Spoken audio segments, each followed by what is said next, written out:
Hey everybody, I'm Lacey Carson here, and I am doing my reflection over interactive technologies.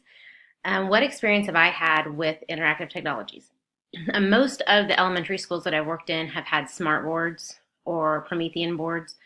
All of them have had a, a projector.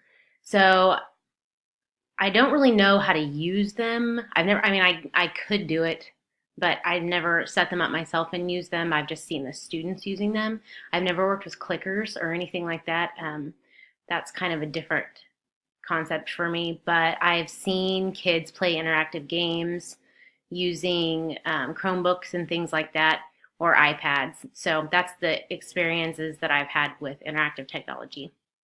Um, the interactive whiteboard, or I'm sorry, the interactive whiteboard and remote that I would choose to use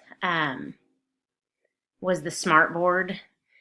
It was kind of hard for me though because the Promethean boards have the speakers, and I really like that they have the speakers. I don't know if the smart board has an option for that, but I really think it's cool that the smart boards have the pin trays, and that even if you lose the pin, you can still use the. It's not in the pin; it's actually in the little tray, so that's really cool. And I also like that it had the notebook software and it resembles a lot of things that the kids have used. So it's easy to use. It just seems the most convenient. But then again, Promethean boards have great. That was really hard for me because there's some things about one of them that I like about the other one, and so. But I would probably choose that. The app that I would choose, the one that I like the most, is Kahoot. I've actually seen a few of these apps being used in the classroom, but Kahoot's really cool because I actually even played with from my iPhone. The kids, they would have like a review game, and it was like timed, and you give yourself a little user name, and then the questions come up, and then you answer them as fast as you can. And the kids really enjoyed that, and it stuck with the student I was working with, all the things on the review game, and they absolutely loved it. So I like that one. The thoughts about the article. This is a tough one for me because I think the clickers are really cool as far as keeping the kids engaged.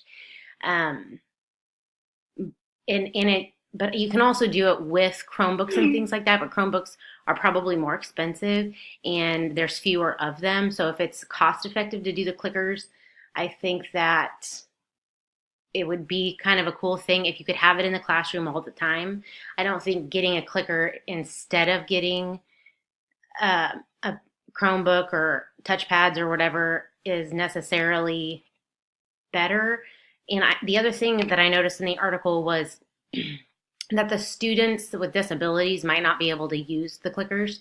So, but then again, they could. So that was kind of where it was for me. I think it's a cool concept. At first, I was like, "Oh, clickers, that's silly. Why wouldn't they just do Chromebooks?" But like I said, the cost and stuff like that. I think that it was pretty marginal. The What they said was better scores.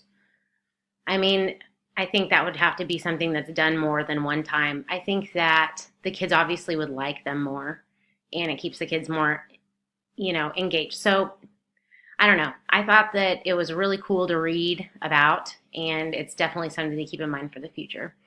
Make sure I got all these answered. Sometimes I skip over some stuff. I think that I did, and so that was a pretty cool lesson. And I'm to be honest, those kind of technologies kind of scare me a little bit because I'm just so used to my kind of technology and getting it all working correctly. So I'll probably be revisiting this module or some of the videos we watched in the module again when I become a teacher. So anyway, thank you, and I hope you guys have a great weekend.